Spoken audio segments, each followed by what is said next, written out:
Also, only when we go live do participants start entering the Zoom room. Yep, yep. I see. So now you can see the number of participants. Yeah. On the bottom. Yeah. I thought it was only the 4 of us. I said, okay, that's going to be very intimate.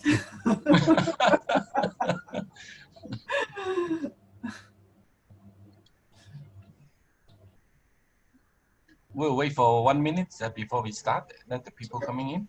Sure.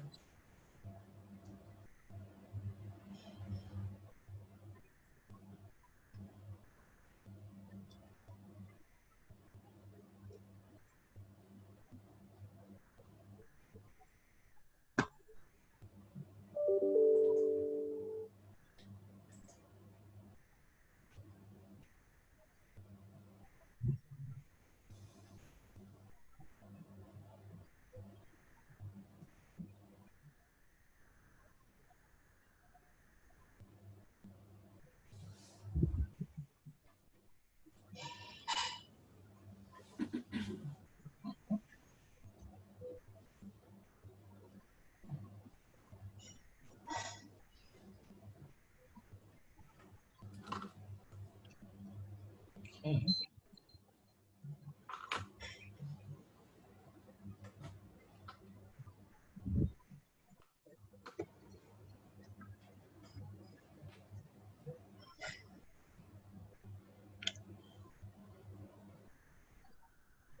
People are still coming in, so maybe we wait a little bit. It's fine. That's fine with me.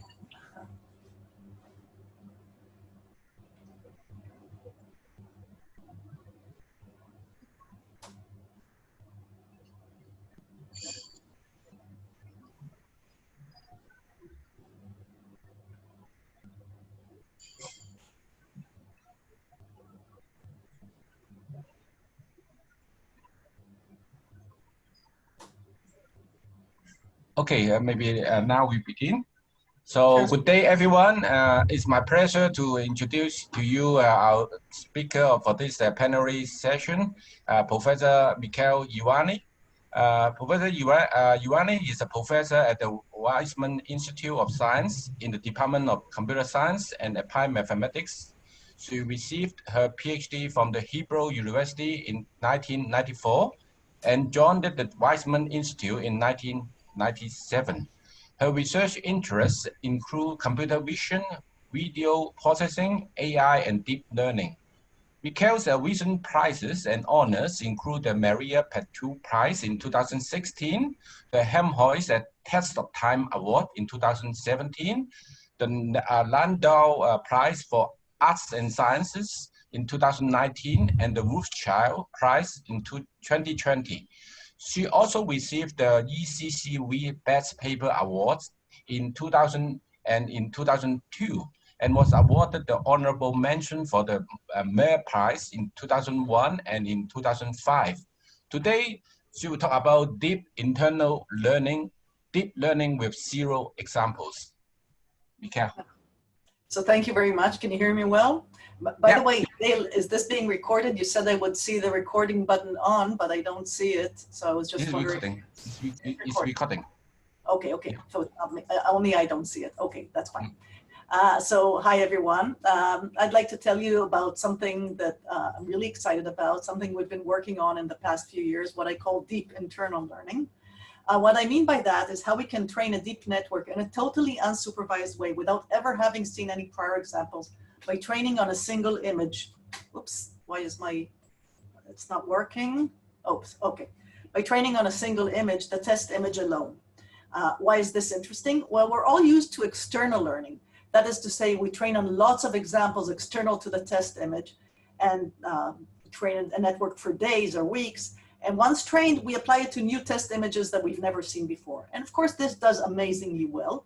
But what happens if we don't have enough training examples? Or what happens if our new test data has totally different statistics than our training data? In those cases, deep learning does not work well. And I'd like to show you how we can often overcome these problems by replacing external learning with internal learning. And as you'll see soon, this can be done because we exploit the internal redundancy within a single image or a single video. And this has a wide range of applications, this idea of deep internal learning, ranging from super resolution in images, temporal super resolution in video, single image dehazing, image segmentation, transparency separation, image retargeting, and more. And I hope that towards the end of the talk, I'll also have the chance to talk to you about something totally new that I'm working on, how we can do mind reading by training on the test data, including decoding images from fMRI brain activity. So let's start. Well, how can we train a network on a single image? Well, it turns out that there's a lot of redundancy inside a single natural image, both within the same scale as well as across different scales. When I say within scale, I mean that if you see a small patch once inside the image, you'll almost surely see it many more times inside the same image. Now here I'm showing you relatively large patches, but in practice I'm talking about much smaller patches, 5 pixels by 5 or 7 by 7. And this property has been used by us and by others for lots of applications over the years, including image completion, image denoising like non-local means, BN3D, KSVD, visual summarization, and many other tasks. Less commonly used, but also very useful, is the fact that patches also recur across scales in the image. That is to say, if I take the image and scale it down, then almost any patch in the original image will almost surely find an almost identical patch to it in a coarser scale of the image without scaling down the patch.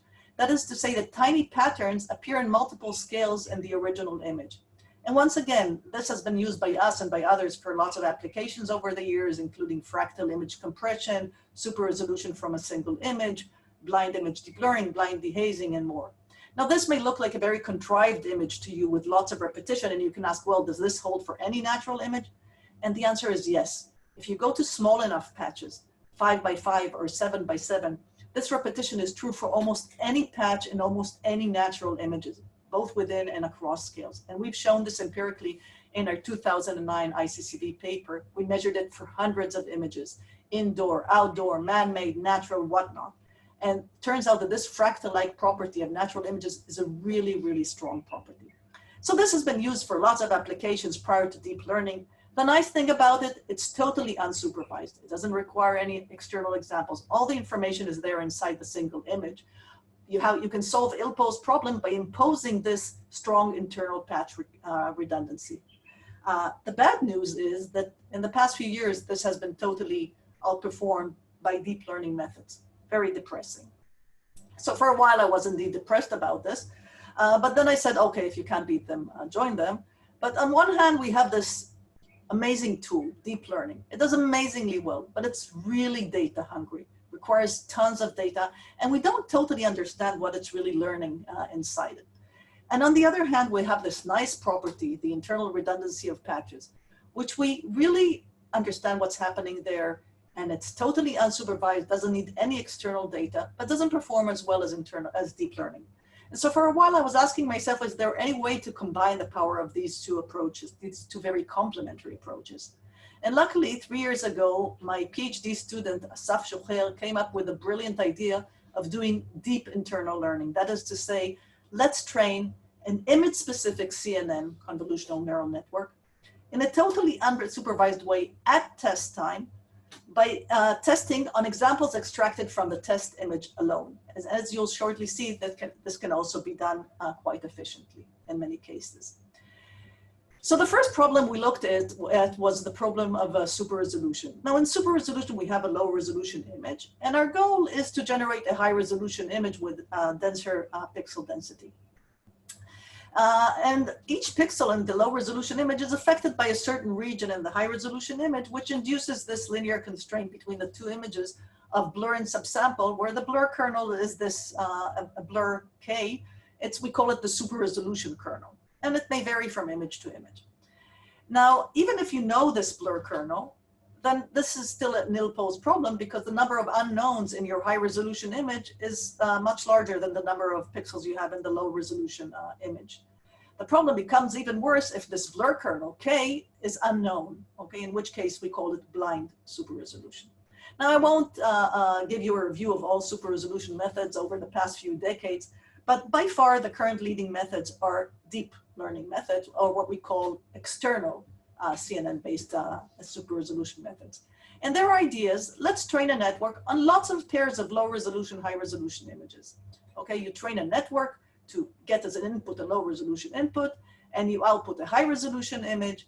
And you can train it on as many such pairs as you want, because it's really easy to generate these low resolution images, because all you have to do is take good high quality images, downscale them, and you have a low resolution image, and you have such a pair that you can train your image on, your video on, your network on. Once trained, and this is usually trained for days or weeks, you have a trained network. Now you can apply it to a new image that you've never seen before, and poof, out comes the super resolved image. And this does amazingly well. In fact, it gave about 2 dB improvement in PSNR over any of the methods prior to deep learning. But when Asaf checked this, we found out that these external super resolution methods work well only under ideal conditions. And what I mean by ideal is that you have they assume a fixed ideal downscaling kernel. Remember, we said that we generate the low resolution images by downscaling the high resolution images. This is usually done with a good low pass filter, for example, bicubic downscaling. So these networks work amazingly well on bicubically downscaled images. But you know what? The world, when I take a picture, it's not bicubically downscaled. I take a picture and I slightly move my hand, and there's some blur in there, which is far from being an ideal low pass filter. And when I'll take another picture, I'll move my hand slightly differently, and it'll be a different blur kernel. So it will not only depend on the camera, it will also depend on the way I take each picture, and it'll vary from picture to picture. And it turns out that once you give those non-ideal images to these external networks, they don't perform any better than simple interpolation, and you'll see this shortly. Moreover, they assume no artifacts in the low resolution images. They assume that they're ideal, no sensor noise, no JPEG artifacts, and so on. And they perform quite poorly under those constraints as well. So more recently came out a bunch of methods that try to do blind super resolution. And what I mean by blind is they try to be agnostic to the downscaling kernel K. And they do this by training, they take the high resolution images, downscale them with lots of different kernels, and now train a single network to upscale the low resolution image under a variety of such kernels. And of course, this improved the result significantly, but they still perform well, and they don't perform well once you take them out of their comfort zone, either on different types of data or different types of blur kernels. And this is where we come in. We'd like to replace solve these problems by replacing external learning with internal learning. So the first work we did along this line was what we call ZSSR, zero-shot super resolution. It's a work that came out at CVPR 2018. And the idea was the following. Here is our low resolution image. We have never seen anything before in our life. That's the only image we have ever seen. What we'll do is we will downscale this image to generate an even lower resolution image. And in a moment, I'll say how we downscale it. And then we'll train a very light image-specific network to upscale this particular image. And the constraint is you have to recover back the original low resolution image. Once trained, we can apply this network to the original input low resolution image to generate the super resolved image. And the rationale here is because we have this strong patch recurrence across scales of the low resolution image, then whatever network is good for increasing the resolution of this tiny image from 1/2 to 1 will be good for increasing the patches in this image from 1 to 2. Okay. Now, of course, training a network on a single pair of images is a bit too little. And so we perform augmentations from this single test image. We flip it, we rotate it, we scale it. This generates hundreds of such pairs of examples, all from the same patch distribution. And this generates our image-specific CNN. Now, what about the downscaling? I said that this differs from image to image. Remember, the super resolution kernel changes from one image to another, and we need to know how to downscale according to that. But it changes from image to image. Well, it turns out that this correct downscaling can also be estimated directly from the input low resolution image I. So we had a work in 2013 where we showed how to do it in a non-deep way. And recently we found a way to deepify it using deep internal learning applied to the single low resolution test image. And I will explain this a few slides down the line. But you can, of course, ask, well, all this is nice. How can you train a CNN at test time? Doesn't it take forever? Well, let's see what kind of information we have inside in a single image versus outside in a general collection of images. Well, inside, if we look at the patches, the patch entropy is quite low in a single image, whereas outside in a general collection of images, the patch entropy is quite high. And we've shown this empirically in our 2011 paper. What this means is that external super resolution networks have to be very heavy networks. They have to know how to super resolve any patch they will ever encounter in this general collection of images. Whereas internally, all we need is a light network. All it has to learn is how to increase the resolution of the patches in this single image, which have relatively low entropy. So externally, these networks are huge. They are usually hundreds of layers, tens of millions of parameters, and therefore they take a long time to train, typically days or weeks. Internally, we have a very light network, a few layers with a few thousands of unknowns. This trains really quickly. In fact, it doesn't take more than 8 seconds on a V100 GPU, both for the train and the test, regardless of the image size, because we train it on crops from the image. And this really, so it's not real time, but it's reasonable time. You can wait 8 seconds to get a super resolved image if you have a still image. And this gives you super resolution in the wild. It can be applied to any data type because you train it on each data type individually. It can be used with any kernel because you compute the kernel directly from the test image. And you can decide to super resolve for any scale or any aspect ratio because according to the scale and aspect ratio that you want to upscale, accordingly you downscale. So let's look at some results. Here, for example, is a low resolution input image, which was downscaled in a non-ideal way. We don't know what it was, but this is how it was. Here's what happens if you just bicubically interpolate the image. And you can see that it's quite blurry. This is what happens if you apply one of the state-of-the-art external super resolution methods, EDSR+, to this low resolution input. And if I'll flicker between the two images, the bicubically interpolated and the super resolved, you'll barely see the difference. Now, it's not that EDSR+ is not a good super resolution algorithm. It is amazingly good super resolution algorithm, but it does amazingly well on bicubically downscaled images. This is not a bicubically downscaled images, so it doesn't do any better than interpolation.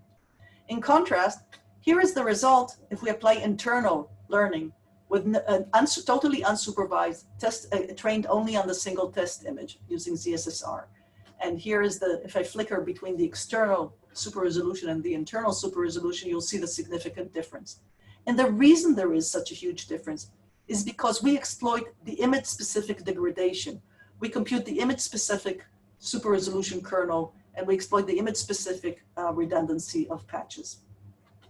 Here's another example, an old photo we downloaded from the internet, post-World War II, Checkpoint Charlie. We have no idea how it was generated. Here it is bicubically interpolated. Here is the result of the external EDSR+. Again, if I'll flicker between the two, you'll barely see the difference. And here's what happens if we apply the internal ZSSR. And let me flicker between the two. Oops. Yeah, you can see the difference. Look, for example, I've zoomed in on parts of it. Look at the legs of the man here, okay? Or the car, or the back of the motorbike here. You can see that we really recover information that is smaller than a pixel size. We go beyond the Nyquist limit. And the reason we're able to do so is because of this strong cross-scale patch redundancy and because we exploit the image-specific degradation computed directly from the test image. Here's another example, a low-resolution input image, JPEG compressed. It looks okay when it's small. If we use EDSR+ to super resolve it, it super resolves both the signal and the noise. It cannot tell them apart. Here is the result of the internal super resolution. And again, if I'll flicker between the two, you'll see the significant difference.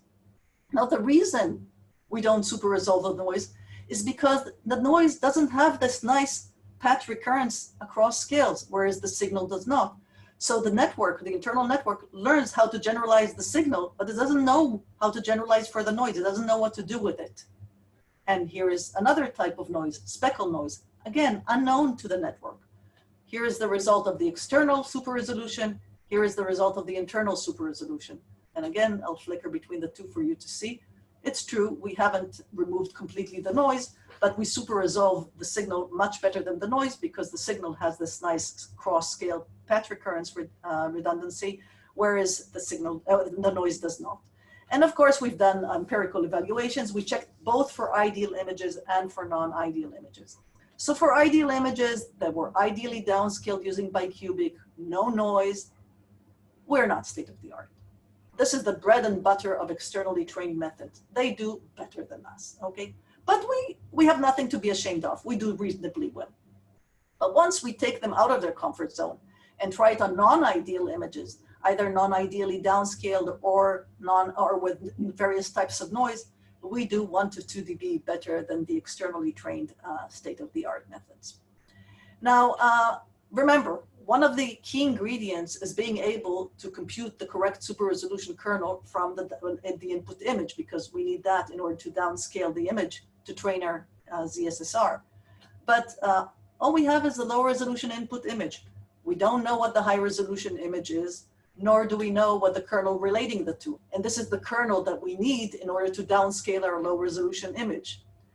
So how can we go about computing it? Well, in our 2013 paper, Tomer Michaeli and I showed that the correct super resolution kernel is also the kernel that if you downscale the low resolution input image with it, will maximize the similarity of patches across scale in this image. And you can find the analytic proof for this claim in our 2013 paper. And back then we solved it using regular patch nearest neighbor based patch search. What we did is we took the low resolution image and we tried to find, using optimization methods, we tried to find the kernel such that if you blur and downscale the image with it, then each patch in the original low resolution image, its nearest neighbor will have the highest similarity to it, its nearest neighbor in the low resolution, in the downscaled image. So this worked reasonably well, but recently we found a way to deepify this algorithm using deep internal learning and improve it significantly. And we call it KernelGAN. It's a kernel estimation via an internal GAN. And this was an oral in Europe half a year ago. And the idea is the following. We're going to train a GAN to perform the correct downscaling. Here is our low resolution input image. This is the only information we have. We have never seen any other image before. We're going to train a GAN on this image, and the generator is going to learn how to downscale the image correctly. Now, what's good downscaling? Remember, good downscaling is the one that will maximize the similarity of patches across scales. How can we guarantee that the generator does that? Well, we're going to add a discriminator that will sometimes receive patches from the downscaled image and sometimes receive patches from the original input image, and it will have to tell them apart. It will generate a map where each patch here says whether it thinks it came from the original patch distribution or whether it came from the generated patch distribution. And so the discriminator and generator will improve each other as they go along, okay? And when the GAN converges, the generator will converge to the correct downscaling kernel, okay? The discriminator will not be able to tell apart patches from the input image and patches from the downscaled image. Now note that this generator cannot be just any deep network, okay? It cannot be any deep network because if it's a general deep network, it might just give me as an output a garbled set of patches from the input image. The discriminator will be happy because these images indeed these patches indeed come from the original input distribution. The generator will be happy because it fooled the discriminator, but this is obviously not what we want. What we want is for the generator to satisfy this this constraint, blur and subsampling with a kernel. How can we guarantee that? Well, note that blur and subsampling with a kernel is really a linear operation, okay? And so what we really want is for the generator to be a linear network, not a non-linear network. Actually, it's more than that. Note that the generator can be realized with a single strided convolution layer with a single kernel, okay? That's the kernel we're looking for. So initially we thought, hey, that's great. Let's just replace the generator with a single strided convolution layer and we'll be done. That didn't work. In fact, it worked terribly. If these, for example, are ground truth downscaling kernels, this is what the single linear network as our generator generated. Horrible results. And no matter what we did, we couldn't improve those results. And we couldn't figure out what was going wrong until, again, Asaf came up with the brilliant understanding that the reason deep networks works, I mean, this is not Asaf, but he understood that this is the reason here. The reason deep networks work so well is because they're overexpressed and they don't have any bad local minima. No matter how you initialize them with any weights, they'll always converge to a good local minimum, okay? But this is not the case here. Here we have only a single good global minimum, the correct downscaling kernel K. Now note that the error surface of our generator is highly non-convex because our generator does not only have to satisfy this linear constraint of blur and subsample, it also has to fool the discriminator to believe that these patches came from the original input distribution. So its error surface is highly non-convex. And if we initialize the network with general weights, it will never converge to the correct global minimum. So this will never work, and indeed it didn't. But what does work is replacing the generator with a deep linear network. What's a deep linear network? A deep linear network is a deep network, but with no ReLUs, no nonlinearities whatsoever. And if you multiply all the weights from all the layers, you get back the correct blur kernel K. So have we done anything? Isn't this ridiculous? I mean, isn't this exactly equivalent? And the answer is no, it's not equivalent. Remember, in the single striated layer, we had a single global minimum, only a single solution to the network. Now we have infinitely many solutions to our network because we have infinitely many decompositions of this single kernel K into different weights along this network. For example, if this is a decent decomposition, then so is this one. We can multiply the weights of one layer by matrix A and the weights of the other layer by the inverse matrix A, and this would still give us the same global kernel K. And it can be, it holds for any invertible matrix A, and you can do it between every two layers. So there are infinitely many decomposition of weights, infinitely many weight solutions for this network that will give you the same global kernel K. Or in other words, there are infinitely many good local minima to this network. So no matter how we initialize our generator with random weights, it now converges to a good local minimum. And this actually worked. Here, for example, if I showed you the ground truth kernels before, this what happened when we used a single linear layer for the generator. And this is what happens when we use a deep linear network as our generator. And you can see that now we get really good kernels. And as far as we know, this is the first practical use of deep linear networks. So far, they've been mostly used by theoreticians for analyzing properties of networks. But here we actually show that it actually is a very practical thing to use. In fact, we believe that any linear regression problem with nonlinear priors on the unknown should be solved using deep linear networks. All right, so let's look at some comparisons. How good is this KernelGAN? So we compared it to other blind super resolution methods to try to be agnostic to the downscaling kernel. Here, for example, is a low resolution image. Here's a low resolution image we downloaded from the internet, an old image of John Kennedy when he was young. Again, we don't know how it was generated. What you see here are two regions super resolved by the two methods that won the entire 2018 challenge for the blind super resolution challenge. And you can see that they perform quite poorly. Now, again, they did very well on the training set of the, on the train and test set of the challenge data set. But once you take them out of their comfort zone to real images, they don't perform well anymore. This was the data we could compare against when we submitted our paper a year ago.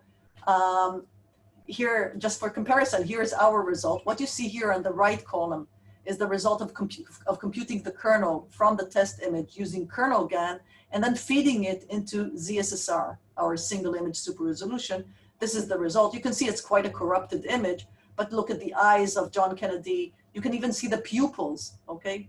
And you can see the gap between the teeth, something you cannot see in any of these super resolution methods. What you see in this column is our old non-deep method for computing the kernel from the test image and feeding that into ZSSR. It still does better than those deep blind super resolution methods, but not as well as KernelGAN. Here is another example. And you can see the rightmost is with KernelGAN, and it's the best. And of course, we did empirical evaluations. In fact, we compared it both to blind and non-blind methods. The bottom line is we outperformed all of them by the time of the submission of our paper, of course, not necessarily now, by 0.5 to 1 dB in PSNR. Now, since we submitted our paper, there have been many new blind super resolution methods, but I'm happy to say that in the recent entire challenge, CVPR, a month ago, the winner of the challenge actually used our KernelGAN in order to estimate the kernel of each and every new test image it got in their own super resolution algorithm. And they won the challenge, so I'm really happy. So far we saw that deep internal learning can be used to do super resolution with an image-specific CNN. It's totally unsupervised, requires nothing but the input image. It adapts itself to the unknown image-specific degradations and provides state-of-the-art results on real non-ideal images.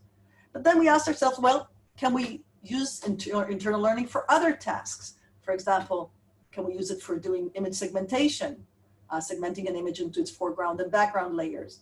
Can we use it for doing image dehazing, taking a hazy image and generating a haze-free image? Can we take two superimposed images and separate an image into its transparent layers? And the answer is yes, you can do all of these using deep internal learning by training only on the test image without ever having seen anything before. In fact, these three very seemingly different problems can actually be posed under a single umbrella in a unified manner as a framework of layer decomposition and solved in a single framework. How come? Well, look, each one of those images is actually a sum of two different images, where the only difference is the way those two images are linearly combined. For example, in the case of image segmentation, those two layers are the foreground layer and the background layer combined with a binary segmentation mask. In the case of transparency separation, it's the foreground and background transparent layers combined with a constant mixing coefficient. And in the case of image dehazing, those two images are the haze-free image and the the fog airlight color combined with what's known as the transmission map. Okay, that's the mask. Transmission map is inversely proportional to the depth of the scene point and to the atmospheric scattering parameters, but we don't have to know that. All we care is about it's a linear combination of two images with some mask that's combining the two linearly. And it turns out that all of these can be solved in a single framework using what we call double dip. And that appeared in our CVPR 2019 paper. And we were inspired by the deep image prior work by Ulyanov et al., which, by the way, came out exactly at the same conference, CVPR 2018, where our single image deep internal learning super resolution algorithm, ZSSR, came out. And the idea of deep image prior is the following. You train a single network to reconstruct a single image. All you have is a single input image.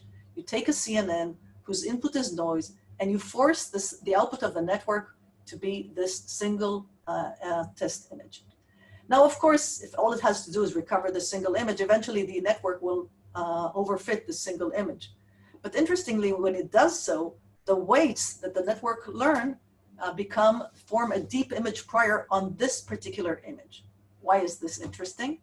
Well, if you take a noisy image and you train a deep image prior on it, then yes, eventually it will overfit the noisy image. But interestingly, somewhere in an intermediate iteration, it generates a clean version of this image. And the reason it does so is because the clean version of the image has a much lower entropy than the noisy version of the image. Okay. In fact, if you look, and by the way, Ulyanov et al. Used this property for solving various ill-posed problems, but one of them was denoising. But it's really interesting to understand why it is that the deep image prior finds it easier to lock onto a clean image than to lock onto the noisy image. And the reason, or our explanation of that, is the clean image has a very low entropy because it has this very strong patch recurrence property. Remember, we said that patches recur within the same scale. And so you can find many patches that are identical within the original clean image, okay? And the deep image prior, being a fully convolutional network, it's easier for it to spit the same patches in different places in the image. On the other hand, those two patches that were similar in the clean image are no longer similar in the noisy image. They're different now because each one of them is superimposed with different noise. And so it's much more difficult for the fully convolutional deep image prior to generate this noisy image, which has a much more complex distribution of patches. So to see if our assumption is correct, we did the following simple experiment. We took hundreds of texture images and we mixed them together to generate mixed textures. And now we did the following experiment. We trained 3 different deep image priors, one to learn one texture image, the other to learn the other texture image, and a third deep image prior to learn the mixed image, okay? And here you can see, and of course the entropy of the patches in each one of the individual textures is lower than the entropy of the mixed image. Now you can see here the loss of the time it takes for the deep image prior, or in short, dip, okay? The time it takes each one of those dips to converge to the image. And you can see that the green graph corresponding to the mixed image takes much longer to converge to a low error function, okay? Which means it's much more difficult for a deep image prior to learn this mixed image than it is to learn each one of those individual texture images. And the reason is that the patch distribution in each one of those individual texture images is much simpler than the patch distribution in the mixed image. So armed with this observation, we said, let's solve the image decomposition problem using double dip, okay? And the idea is the following. Here we have a mixed image. That's the only information we have. We're going to train 2 deep image priors, 2 dips, such that the sum of their outputs have to be our mixed image.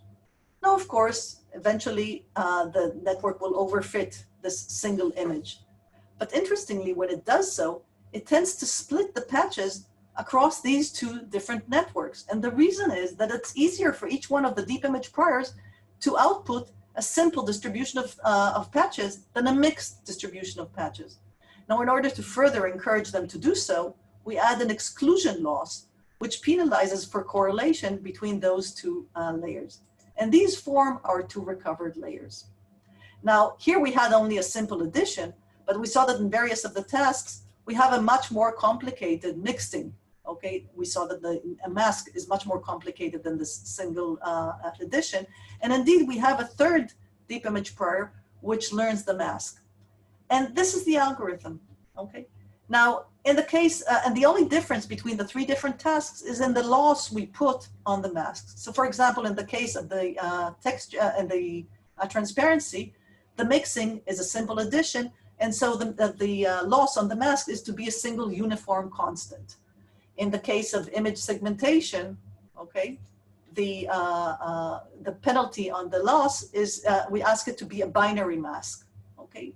And we penalize for deviations from a binary mask. So for example, in this case, when we trained the network, it overfit this image eventually, but when it did so, this is the mask that it learned. And here are the 2 layers that those 2 deep image priors learned. And you can see that one deep image prior learned to spit out zebra patches, and the other one learned to spit out grass patches, because this is the simplest decomposition into 2 simple distribution of patches. So double dip has lots of applications. For example, image segmentation. We saw one example, let's see many more. So here are some natural images, and here are the results of the segmentation masks double dip produced on each one of those images, simply by training on the test image. Now, of course, this is not semantic segmentation. There's nothing semantic about it, but you can see that it does things that are far from being trivial. For example, in this image, it put the two ladies with their carts in a single layer and the background in another layer.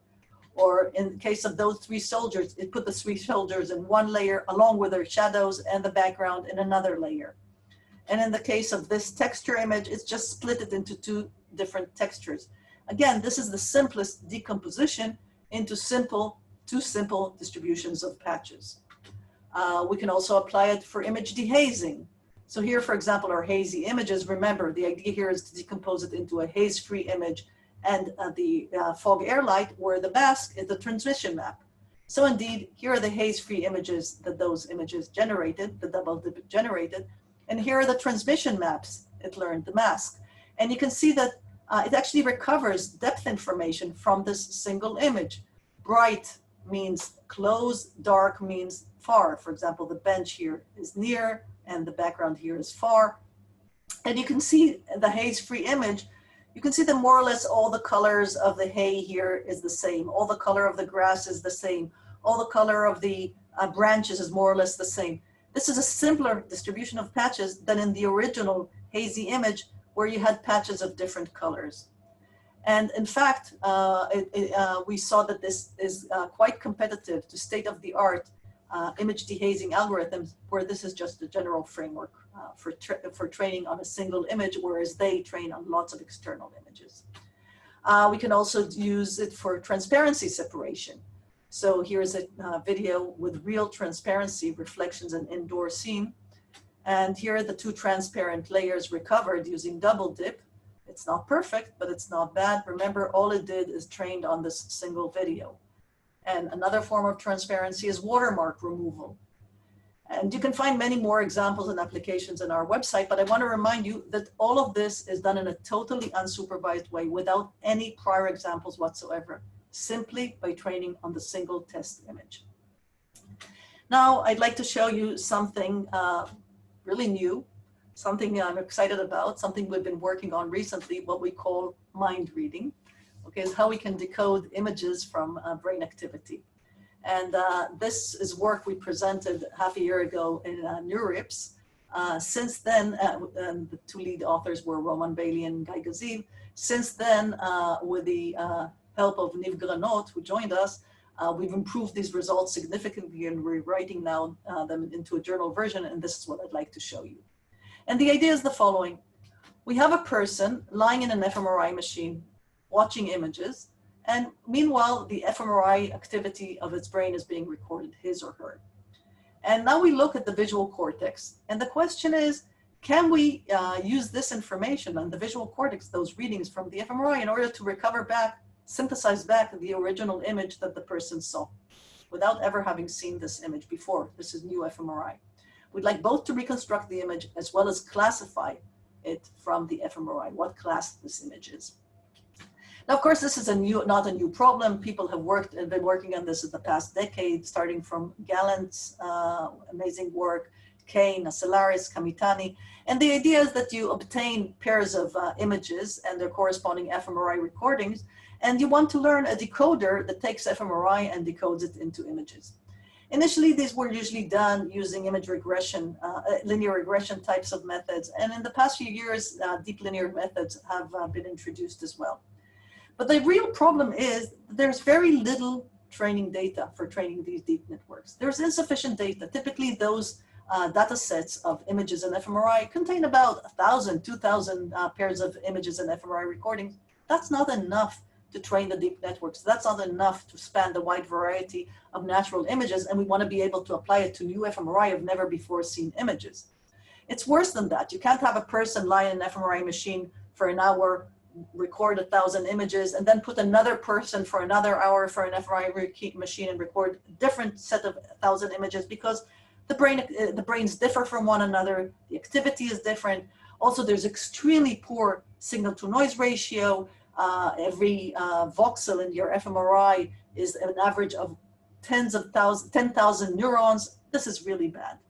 But that's the information we have. We want to be able to synthesize back the original images.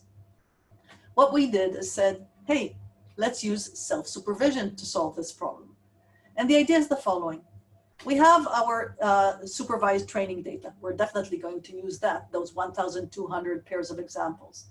We're going to actually train two networks. One, to decode images from fMRI, to decode fMRI into images, we call it a decoder, D.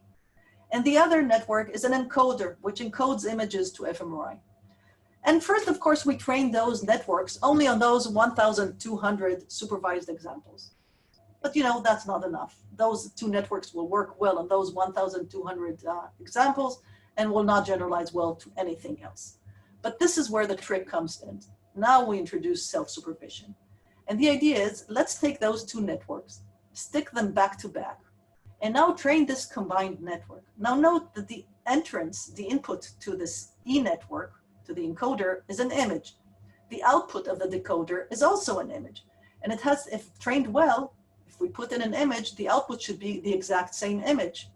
And we can, in fact, train this on as many images as we want without ever having recording fMRI to those images, simply by constraining this cycle consistency. And we apply this loss not only to the recovered image itself, but also to the higher level VGG features, as well as the logits, which allow us also to classify new images of never before seen classes.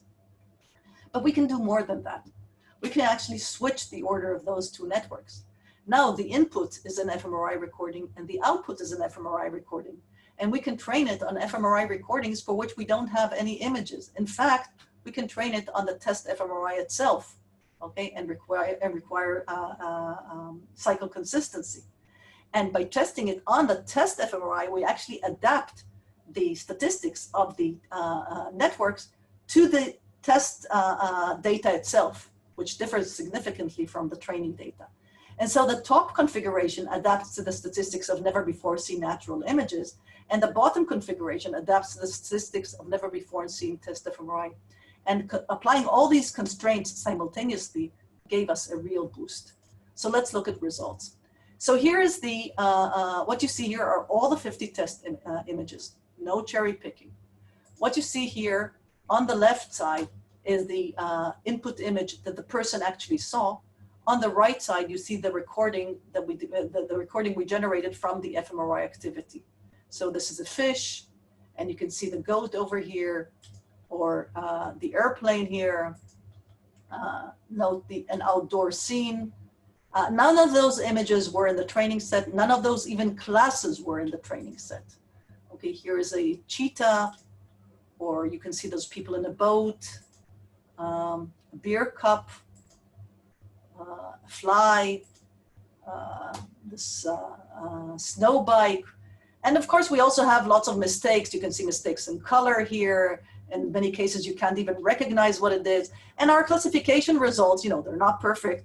But when we apply it, the classification result using the 1,000 ImageNet classes, we obtain results of about, don't catch me on the exact, I think now we have about 10 or 15% accuracy results in top 5 of never before seen classes. None of these test images were in any of the classes that were the person saw in the fMRI. So we're really excited about this. And let me finish with the last few minutes with another totally new work that is going to be an upcoming work at ECCP in a month. And this is our initial work on how to extend this idea of deep internal learning into video. And again, once again, the first thing we tried it was zero-shot super resolution, but in time, not in space. And as I said, this is an upcoming ECCP paper. And what is temporal super resolution? Well, in spatial super resolution, we have a low pixel density, and the goal is to increase the pixel density. In temporal super resolution, we have low frame rates, say 25 frames per second, and we want to increase the density of the frames, to increase the frame rate to say, let's say 200 frames per second. But we don't want to just interpolate in time. We want to be able to recover information that occurs faster than frame rate. We want to go beyond the temporal Nyquist limit. We want to be able to undo motion aliasing and motion blur and see dynamic events that we couldn't see if we only interpolated. For example, here you see effective motion aliasing. This fan is rotating fast clockwise, but at some point it's rotating so fast that it appears to be rotating counterclockwise. And this is because we're simply not sampling it fast enough in time with the current frame rate. Another effect that happens with a slow camera is that you get motion blur. From the moment the shutter opens until it closes, the fan moved so much that it got smeared. And note that temporal interpolation methods, no matter how sophisticated they are, cannot undo neither motion blur nor motion aliasing, okay? But in super resolution, and that's a big difference between super resolution in time and temporal interpolation. In super resolution, we want to be able to resolve both of these effects, both motion aliasing and motion blur. And the way we do it is very similar to our zero-shot super resolution in images. We extend it to space-time, but there are lots of interesting things that happen in video that don't happen in images. So let me show you two extremely interesting augmentations that we generate from our single test video that allow us to do super resolution in time. One very useful augmentation is blurring and subsampling the video in time, okay, as if we are extending its exposure time and increasing and decreasing the frame rate. So for example, if this was the original input video, okay, then after blurring and subsampling in time, this is what we get. And you can see that you get a faster rotating fan with more motion blur. And at some coarser temporal scale, not only will it be very blurry, you will also see motion aliasing. In fact, when you blur and subsample in time, you synthesize higher speed, more motion blur, more motion aliasing. We can now train a video-specific network on these kinds of pairs of videos to learn how to undo these effects of motion blur and motion aliasing. And once trained, we can apply it to the original input video to generate the high temporal resolution output video. So this is one extremely useful augmentation.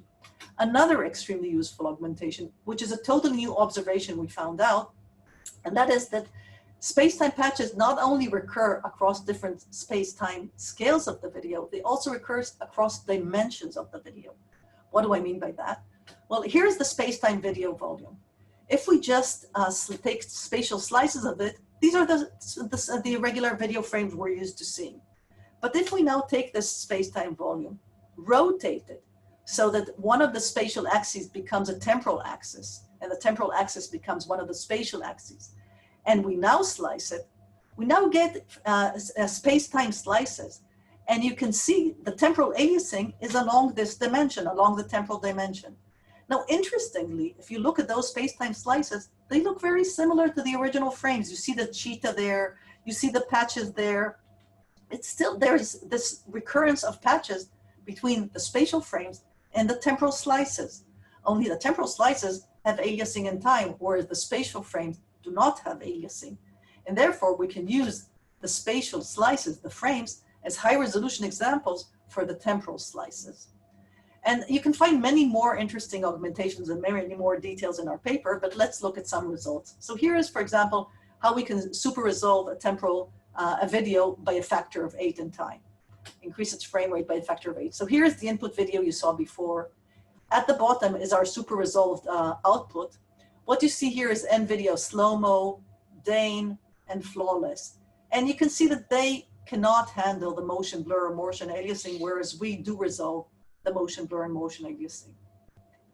Or here is another example.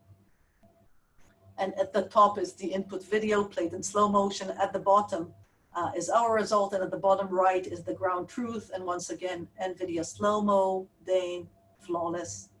Here is another example of diamonds falling. Again, the input, our output, the ground truth, and you can see the competitors.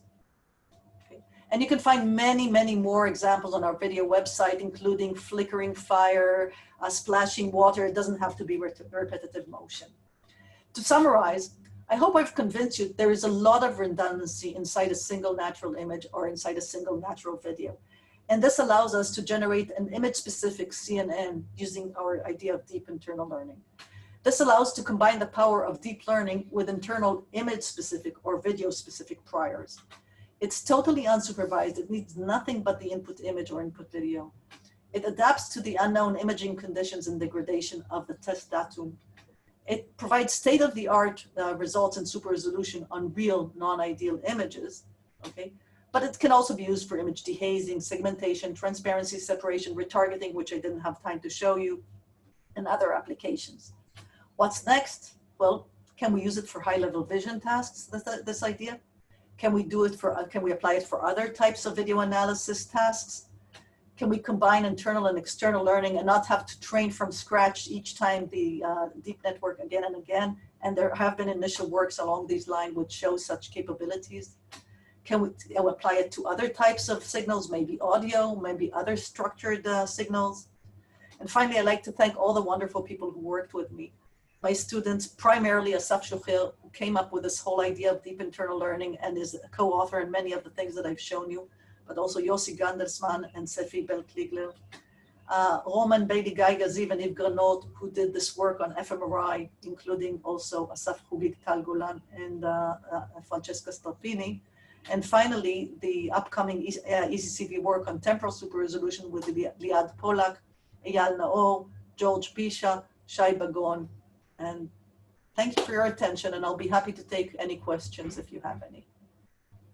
Thank you, Michal. Thanks for a very wonderful talk. We have a few questions. The first one is from Sumindo Maji. So he said a very insightful talk. Do you think there would be benefits in combining external and internal learning? Internal learning can provide the distribution of the unknown degradation. External and internal learning together can provide the higher image distribution. Yes, I definitely think there is, there would be great benefit in combining the two. That's what I showed. I assume this question came up before I showed my final slide. I think this is an extremely interesting research direction. I'd love to work on it. Anybody who wants to work with me on it. By the way, I'll be happy to have good postdocs, if any of you are looking for a postdoc. Yes, I believe that this is the right thing to do. I don't think we need to learn from scratch each time, but the right thing is to know how to adapt a network to the image specific. Doing it just by simple fine tuning doesn't work. We tried to take super resolution, externally trained super resolution networks and only fine tune them on the image specific, it doesn't work. They've been trained to death. They're already stuck in this amazingly deep local minimum. Fine tuning doesn't get them out of there. Okay, it has to be much more sophisticated than just taking a pre-trained network and fine tuning it on the internal image. Okay. But I believe that this would be a great thing to do. Okay, so we have another question from Yuping Wang. He said that if for the fMRI data, do you use the whole time series information or just contrast map information? We use a single. We use a single fMRI. It's okay. I must apologize. First of all, I'm not a neuroscientist. I've been using this data that we took off the internet, and my student Guy Gazid, who understands neuroscience much better than me, would have probably been able to answer this better than me. But let me do the best I can. In the test data, there were 2 repetitions of fMRI per image, okay? We averaged those repetitions. In the training data, in the training data, there were 2 repetitions for each image. This was training and test data generated by Kamitani's group. In the, in the training data, they had 2 repetitions per image. In the test data, they had 35 repetitions per image, okay? In those 35 repetitions, we don't average them all. We randomly sample, collection of images from these, average them. And so we can use the same test data over and over again, each time averaging 10 different subset of images. There's another important thing here. People were asked to look at the center of the image. They had a cross there and they were supposed to focus on that. But we suspect that people find it very difficult to focus on this image. And so their eyes drift a little bit. And so we found that when we randomly shift a little bit our images before we put them into our encoder, which actually improves the reconstruction results, then we just use the image and the fMRI. But I'm not sure if I answered the question. So if not, feel free to barge in and ask it again. Okay, so the next question is by John Abbott. Great presentation. Has it been applied to astronomy images? Thank you. We haven't. We haven't applied it to many types of images. I think it would be wonderful. No, I mean, maybe somebody did, we didn't. Okay, so the next question is by Ken Chan, super talk. For the low resolution input, should there be some minimal requirement on this redundancy or resolution or with respect to the features? Surely it cannot be a 32 by 32. No, it cannot be a 32 by 32 image, but it doesn't have to be a huge image. And the way we go about increasing the resolution, let's say you have an image of 200 by 200, and you want to increase its resolution by a factor of 4. Then what we do is we always do this. We don't immediately jump by the factor that we want. Sorry, we decrease the resolution by a bit, let's say to 3/4 of the image, okay? And we apply we train a network to super resolve by that much, okay? By 1/3, 4/3, okay, 1 1/3. And now we generate the high resolution image higher by 1/3. Now we use both images, this one and the new super resolved image, which is slightly bigger, to generate our new, to augment from that, generating new pairs of images, okay? Now we can take the new image, which is larger, downscale it now by half, okay? And now we can train again a network, this time to increase the resolution by a factor of 2, okay? And we gradually increase the resolution each time we generate higher and higher, larger and larger images, and we add them to the training examples, and now we can scale down further, okay? So 32 by 32 is stretching it a little bit too far, but I would say that starting with 100 by 100, we're okay. Okay, our last question is we do this gradual super resolution, yeah. Okay, our last question is from Wei Hong Guo. She asked, given the sum, the decomposition is not unique.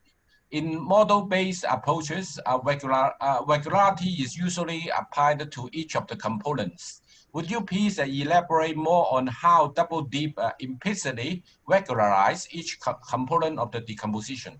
Yeah, so I didn't go into all the losses. You can find all the details in the paper. I went through the main ideas. It was a very short description of double dip. You're correct. We have some constraints on the images. Okay, they do have to be, for example, and constraints on the masks, as I said. For example, in the dehazing, the transmission map has to be relatively smooth. It cannot have a different depth at each point.